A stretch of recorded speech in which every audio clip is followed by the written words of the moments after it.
welcome back to the third episode of GDF Diaries. Today I'm joined by the lovely Bethany.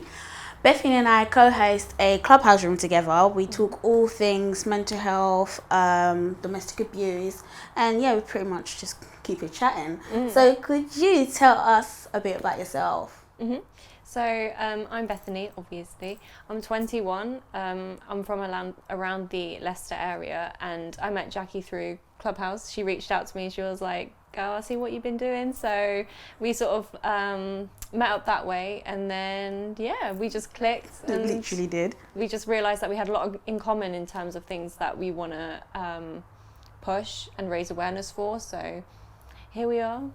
Doing our thing. So how old are you, Bethany, and what do you do at the moment? 21. I work in tech currently, and then I'm doing that full time at the moment, and then I'll drop part time because I want to go study, and then probably go back full time and go into my own field, hopefully.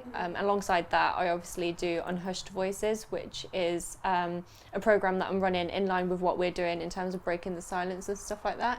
Just raising awareness and making sure people's voices are heard when it comes to abuse of different kinds. So yeah. Cool. I love that. And in terms of Unhushed Voices, I actually watched it and my heart. That's why I was like, girl, you gotta come and talk to me. But yeah, no, definitely. Like, can you tell me more about that? So when did you start that? What was like your purpose? Like, you get what I'm saying? Like, just. So I think it was back last year in December. I don't know, you go through that phase where you're like, I don't know what I want to do. Like I always knew I wanted like a side hustle thing.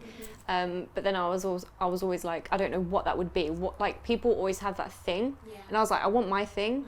And then just without knowing it, like randomly, I was like, this is what I want to do. Like, I was just like watching videos on YouTube of like people telling their stories, and then going in the comments and watching how empowered everyone was. I was like, I want to do that. Like, that's like, I automatically had that thing in me that was like, there's so much opportunity and I just want to take it. So I released my first video to share my story, and it got a lot of pick up, and I was like, I can imagine. Like, this is what I want to do. It caught me. I got her, guys. I got her. So on that note, can you tell us your story? Obviously it's out there already, but I'd love for you to kind of share it on here as well, if you're comfortable to. So, I guess I'll start when it like happened. So I got into this relationship when I was quite young. I got into this relationship when I was 13. 13, 14. I didn't even know that. Yeah, I know. I was young. I was a babab. But I was like quite young. And you know, you don't even class them as relationships at that age, do you? I was thinking when I was like 14, like, I was like, okay, be my boyfriend. No, okay, bye. Yeah. So it was just like, all right, okay, I will be. Before that though, when I was 12, I was raped. So, and that was by a person. That was it by school. So I was already vulnerable, in a vulnerable stage at that time, if that makes sense. That's okay. But I was already vulnerable, and I was like, you know, trying to find myself and all that stuff. And then as your 13-year-old, I was trying to find myself. And then basically, I don't know, I just like became friends with him. We dated. Standard relationship like you have it at the age of 13. And then got a little bit more serious after like 3-4 years. But in that 3-4 years, he started to show quite a bit of aggression. For a young person that we were at the time as well. I think he got that a lot from his home life. Because he went through a lot of that growing up. So I guess it's like learned behaviour. And then it was you know, just words at the start, like, and I was just like, oh, he's just being immature because of our ages and stuff. And a lot of the time we don't take things like that serious, especially when you see it in young people, because you just think like they're just young, that they don't get it. When they get mature, you know, they'll start to realise, but that wasn't the case at all. And then he started to push me, and then push me down the stairs, and then just full on fights in the house sometimes alone, because his dad was out a lot and his mum and dad were separated. So we was in the house alone a lot of the time, and it just all the time, like nearly every single time I met him, it was a lot. What do you feel like? So what would the arguments be about? Would it actually be something that's No, so it would just be like I can barely remember some of them because they were that petty. It was literally just like I wanted to do this, he didn't like it. I remember one specific time I was in Zara shopping at the mall around the corner, and I was just trying on a dress in the changing room, and I got out and he was gone, and you don't get any reception in the changing rooms, do you? And I just seen like loads of messages like, why are you taking so effing long? And I was just like, chill, like it's not deep, I'm just trying on some clothes. I got out and he wasn't there. I called him, where are you? He was like, I'm at home. I went to his home.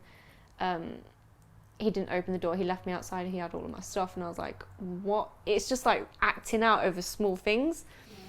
I got in, and we were just arguing, and then I remember him like beating me down to the floor, and then I remember being like laid on my front with my arms behind my back, and he was just like, bear in mind this guy is like 6 foot, like 13 stone, he was a hefty lad, and he was just putting all of his weight on me. Sorry. No, it's okay. Oh, that's crazy. So it's, from what you're describing, it's both physical and coercive because he's playing those games going like, oh, that's crazy. Do you feel like, actually, let me back it up. So you mentioned that you got raped when you were 12? How was that? Obviously, okay, no, that's a stupid question. How was that? I get it. But how did you deal with that, should I say, as like he was really young? Like, I think, did you tell anyone at the time? No. So when it happened, when I went out to meet who I thought was going to be several people, didn't turn out that way. So I met up with the guy, and we were like, oh, so we're going to go meet someone else now because they're not here, so clearly we're going to go meet them now, right? And he's like, yeah, we're going to go meet them. I'm like, okay, cool. So I walk in, and we just get to a place that's unfamiliar for me. Like when I was younger, my mum didn't really let me out. I was in like a really small community, and I didn't really know Leicester. So he walked me out. We were just walking for ages, and I was like, I don't even know where I am now. Like, are we near their houses? Like, and then no, we got into a field, and then he just pushed me into a quiet space, and oh my god, I'm so sorry. No, it's okay. So you said that obviously at the time you didn't tell anybody. So when did you tell someone? I think so when it happened, because he was at the same school I was, it was like I didn't say anything because I was like, it's going to cause so much trouble and I will get into trouble, because there was this perception that it was my fault, because it could have been spun so easily, and it was the kind of friend group he was in was that kind of people, if that makes sense. So I didn't say anything, and then like a year went by, and I was like, you know what, I'm done with this. Like, I'm so, like, because he must have been traumatized, sexually abusive as well in school. So in the corridor after I finished my class, he would like be there. Are you kidding me? No, and it was just like it was that every single day for a whole year, and I just got tired. That is too much. I think when it happens for so long, you just get so used to it, and it wasn't until like I said something to one of my friends, one of my really close friends, and she told everyone, and he was then like, oh no, it was all consensual, and then he went straight to like literally everyone I knew. I lost all my friends. Are you kidding I lost me? everyone for So those last 5 years. they didn't believe you? No. Yeah. And it's really sad that happens so often, that the victim doesn't get believed. And you know what, I was actually going to ask you about, what is your opinion on victim blaming? Because obviously you've been through that, and you've been put in a situation where like you are kind of made seem like it's your own fault. So what's your opinion on that? How would you advise people to handle that if they're in that situation? I think it's similar to what I said in that clubhouse that time. I was like, you know your truth. Like, no one can take that away from you. If you're put in that situation in the first place, someone's taken control from you, and you know your truth. So don't allow other people's opinions on what your truth is make you lose control of your situation again. You already lost control of the situation before because you're in that situation now.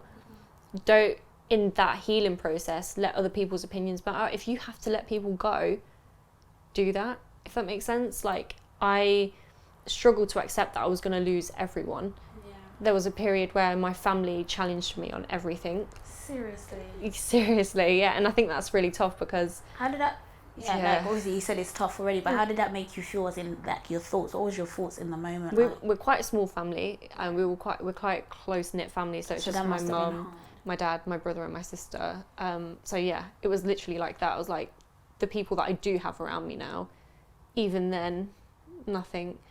We never spoke about it since like charges were dropped, because obviously the police did get involved and stuff. How come the charges were dropped, if you don't mind me asking? Because it came out a year later. It's so frustrating. Yeah. With indictable offences, it's really hard to prove because the burden of proof is beyond all reasonable doubt. And, you know, I had like medical examinations and a lot, but because it's literally a year after, it's very there's just hard, nothing. isn't it? Yeah, there is literally just nothing. It's very brave of you that you went through with it, because I know so many people that wouldn't even make that step. Do you get what I'm saying? Because they feel like they already think of the whole hassle and they're like, no, you know what, I can't be bothered. It was draining. I remember that first night that the police came around my house and I just slept and I just didn't want to be there, and it was awful. Yeah. Bless you. So yeah, I was actually going to ask you, in terms of like your mental health, how did you kind of deal with things? Because you said like you just slept because you didn't want to deal with it. So how did you kind of like, because when I see you now, you're such... I feel like you're so bold and outspoken, and which is, I love it. I really love that about you. That's why, like, when it comes to Clubhouse, I'm like, wait, I know Bethany will say that. Do you get what I mean? I'm like, yeah, me and Jackie in the house, come on now. But do you get what I'm saying? Like, how did you deal with it? Because you built yourself up. I feel like you've built yourself up to kind of become this strong woman that you are today. I think it's only when I reflect on myself that I see that. Like, it took me a while to see what you see. And I think, like, having nothing and being at such a low place where, I mean, in that, you questioned my mental health at that time, and being asleep. I remember having, like, when I was waiting for the police to come around my house, because I knew they were coming, I was, like, just going through this, like, mental phase where I wasn't talking. I felt like I was talking when my mum was, like, asking me questions, but nothing was coming out because my mind was just so, like, focused on whatever I was thinking about. I can't really remember it, but it was almost like I blacked out that whole 2-3 days. And it's like, after that, I remember just being so done with everything.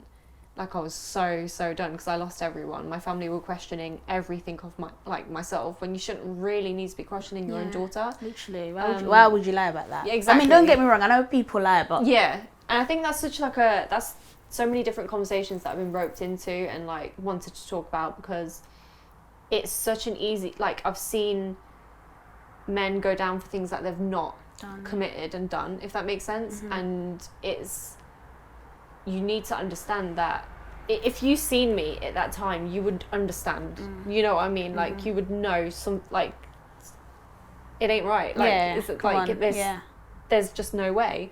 But I've gotten to a point now where I'm like, I really couldn't care. Like, if someone didn't believe me now, I'm like, I really couldn't care. I'm unbothered. Yeah. But when I was in that moment, I was, like, so done with everything. I was, you know, my parents first started to discover mental health and stuff when I was, like, self-harming. And when I was, when I was just, like, talking a lot about suicide and stuff. I was pulled up at school for, in, like, PE, I don't know, like, getting dressed and whatever. And then, like, all these girls, like, just looking at my body for some weird reason anyway. And they were just, like... Yeah, I was just reported left, right and centre. So I've had counselling from the age of 12 all the way up to, like, last year. Really? So it's just something that I've always been through. And then I remember, like, one night I was, like, so down in the dumps. I was like, this is either it or I make a massive U-turn and sort this out. And... because I wasn't massively focused on my faith back then. You're actually making me really, like, my heart. Sorry. Don't cry, Jackie. I'm trying not to. I got microphone, but it's like, you've actually been through it. Don't cry. Are you serious? I was not expecting this. Tissues? You said you was going to bring tissues No, to me. you said you didn't. You did. Okay. Sorry. No. Get tissues. I was like, Jackie. sorry. You're so strong. I really wasn't expecting to cry. Like, I really wasn't expecting your reaction. I don't cry. Oh my gosh. Oh, wow. Okay, this is You usually don't for you cry. guys. Didn't accept this one. Oh wow. Okay. God, them lashes are strong. You better keep them on. Yeah, Did don't you worry. bring any glue? Yeah, like glue next room. In the next room. Okay. Whoa. Okay. We I can do wasn't this. expecting that. I wasn't either. Like, no, but it's because I think you're so strong. Do you get what I mean? Like, you've been through so much. Okay, sorry. That was like totally unexpected. Girl, I had no other choice. So, okay, you were saying, so you literally, it was one night you had to make a choice. I remember just being sat there and I was like 16 at the time, because obviously like time passed and I was going through that relationship phase, but I was like, this is either literally it, I'm going to do it now. Yeah. And I had no fear. Like, I had no fear because at that moment I wasn't fully in my faith. Like, if you question me about suicide now, my answer is no. Yeah. Why? Because of my faith. Like, I believe God makes that end for me, and Yeah. I'm not gonna do that decision against his will. Yeah. And it's so, I've got a reason now, but before I had nothing, and I was like, I'm gonna do it now, or I literally turn my life around. There's no other option. There's no, I'll just slug through this, because I will still feel the same, and I was so done off feeling that way.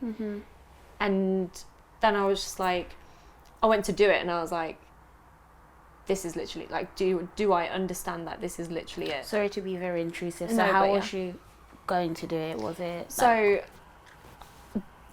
I mean, overdose. Like, there wasn't, although I was self-harming and stuff like that, I don't... So, just because I don't want to forget to ask you. So, when it comes to self-harming, I'll be honest, I don't know very much about it. I know some of my clients and stuff that they've been through that, but by the time they come to me, they've kind of stopped. Yeah. So, I don't really know much about it. So, I just want to kind of understand, obviously, this is your past and stuff. So, when it comes to self-harming, what is it that... I know what made you want to do it, but what is it that makes you feel good in a way? Because that's what It's a my release, clients describe. right? Yeah, it's like, yeah. So, To describe it, like, obviously I don't have these feelings now, so I struggle to relate to how I used to feel, if that makes sense, because I'm in a complete different mindset. Yeah, literally, like, I'm a complete different person. But when I was doing it, I remember the feelings of, you feel so bad about yourself. Do you want to hurt yourself? Yeah, you just want to hurt yourself. Like, it's not... Some people are like... When I've spoken about it to some people and they tell me their experience, it's like, I want to feel something. With me, it was like something different. It was nothing deep and meaningful. Well, it was just... I just wanted to do it. Like, I just didn't like myself. Because obviously there's just loads of things going on and you just hate the person you've become out of it. And... it was just self-destructive, yeah.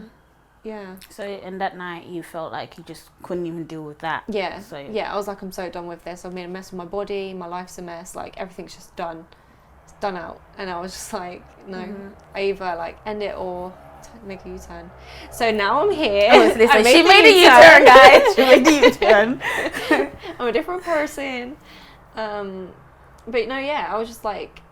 And with this U-turn, I was going to do it alone. Like, I was like, I'm prepared to do this alone. And then I, like, went down my route of faith. And now I'm a strong believer. And I love that. Yeah. That is amazing. God is actually good. God is good. Amen. Amen. Amen. Like, amen. Girl, feel it on my chest. Like, amen. Are we just going to start That's prayer? the reason why you're here. Like, well, let's hold hands today. We are here today. To celebrate Bethany's life. Amen. Amen. You know what?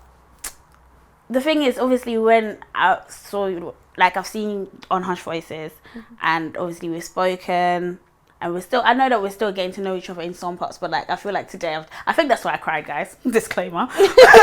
Because it's like, it was really, like, overwhelming. And like I said, when I see you, I see this strong girl, and just to hear that you've been through all of that, like, it's just a lot. I don't know. Like, do you get what I mean? So it's, you're amazing, man. Honestly. Ooh. I don't So, know. Yeah. how would you say that all your experiences, because you, like I said, you've been through a lot. What's your outlook on like love? Should I say? How would you define it? What's your, you're looking at me like, girl, if you know. I told you about those spimbles. With love. Oh, damn. My outlook on love. The way I see it is love doesn't hurt in any way. Okay. And it's like, I won't tolerate that behavior anymore. I know my boundaries now. Does that make sense? And I know people are going to be placed in my life for a reason. Yeah. And if that reason isn't pure or good, you're gone, type of thing. And yeah, I think just understanding the place I was at before, if I see any sign of that, I'm just not going to go there. Like, I'm not going to invest my new self into someone, my new like rebirth into somebody, because I feel like a new person. I just feel like I've started my life now, losing all of my teenagehood and being like straight into full-blown adulthood. Like, when I told you my age, you was like, I didn't even think you was Girl, you're more mature than me. You was like, your experience is honey, you're like 50. And I was like, damn, no. But yeah, I was just like, I just don't even feel my age, and I feel like I've got all these different experiences that feel like it was like 20 years ago, and it wasn't. It was literally like only 6 years ago for Like, me. legit. Like, you've lived the life of a 50-year-old in your, like, 4 years or something. Yes, I feel it. Feeling I feel it in my bones. Feeling old now. But yeah, I just don't tolerate anything. I know my worth. You know, I see a life that I want, and I'm gonna get it. Does that make sense? And if if someone comes along the way, I think what I look for in a person now is someone being emotionally available, and we speak a lot about that, me and you, in those chats and stuff, but knowing someone wants best for themselves, because you don't have to be fully worked out, like, you don't have to be fully fulfilled, like, as long as you know you want best for yourself, and as long as you tick those boxes for me, and like, you're, healthy, you look after yourself, you understand that I'm going to always want to better myself, 100%. And you're not intimidated by that, then we can, have that relationship. But I don't actively look for love, if that makes sense, and I'm not willing to do that. I think now, through the experience, I've just decided, if it comes, it comes, and I'm way too tired to do anything else. Like, I can imagine. Yeah. Honestly, no, I can imagine that 100%. Oh, what a story, God. Okay. Wow. So, what would you advise someone that's gone through what you've gone through, or is still currently going through it? What would be the best advice? I think for me, when I was back both then, times, if I'm speaking to myself back then, what would I say to myself? So as when you had your rape experience, and also when you got into a relationship that was clearly toxic. And, I think if you are a victim of rape, the first thing, as hard and as cliche as it sounds, you've just got to report it. Like, looking back now, I would give anything to go back to that very first day and just do it straight away. Yeah. Because that year after, the anger I felt after being told, sorry, love, this ain't it. Like, the anger I had in my stomach then, I wish I could tell myself back then, you should have done it sooner. Yeah. So if you, like, are watching this video on your channel, and I would just recommend that you just report it. And I know that's going to be hard, and you have to expect the repercussions after that, even if it's not your fault, because it isn't your fault. That's it. But victim blaming is the thing, and it's never going to stop. If that makes sense, it's always just going to be there. It's just got to be something you have to accept. That is a part of the journey. That's just a hurdle you got to get over.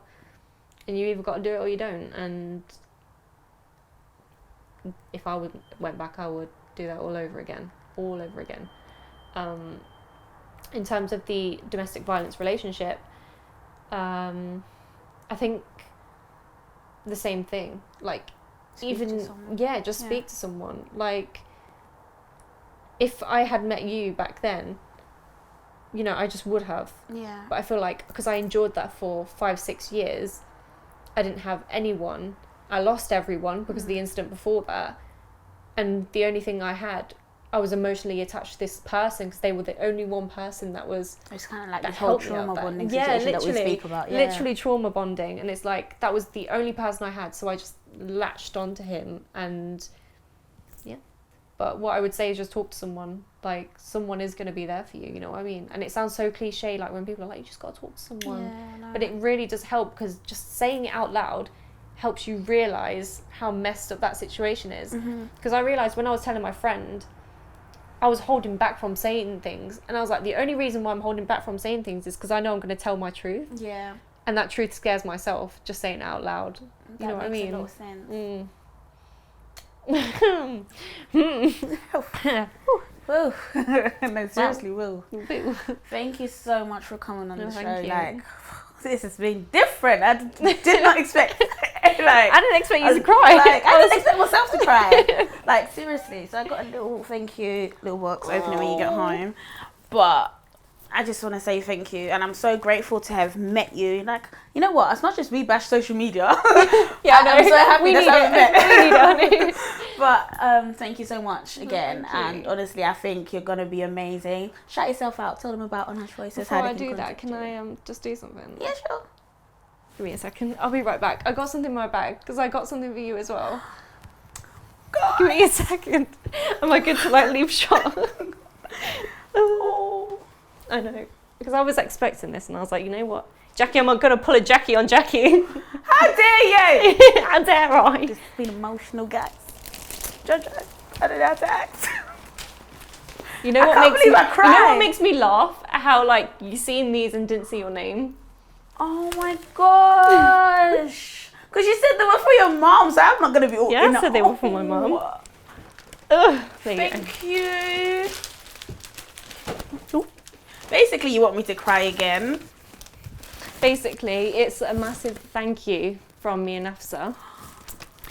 Because You guys are so cute. we were like, you've helped us out through a lot and you've provided like a big platform. Oh, you're actually going to make me Where, cry again. I actually can't. You provided like a platform and put so much effort into this. And shout out to the cameraman, by the way. Honestly, big up Jojo. Oh. And it's just like, yeah, you just put so much effort into it. And it's like, when I was reading through the comments, you really like made an impact on people's lives. And I'm like, Jackie, I just want you to keep on doing what you're doing. And thank you for being my Clubhouse buddy and helping us out. Thank you. So why? We'll hug off camera. Social distancing in place. Thank you so much. That's all right. Oh, thanks, Afsa. Shout out to you as well. Oh my gosh. I genuinely thought it was for your mom. Like, I was like, oh, mind your business. Like, you know. You seen them and you was like, oh damn, I might want to shout. Exactly. Oh, thank you so much.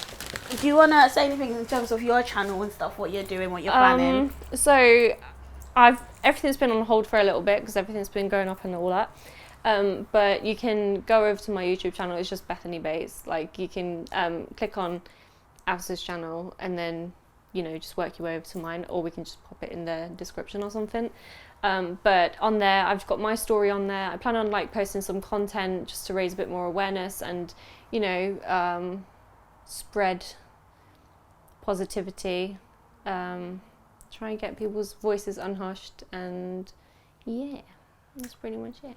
Thank you so much. So yeah, we are on Clubhouse every Wednesday, 7 p.m, discussing, like I said before, mental health, domestic abuse, and everything around it and in it. Thank you so much for tuning in again. We'll be back next month. Make sure you like, comment, and subscribe. Thank you. Bye.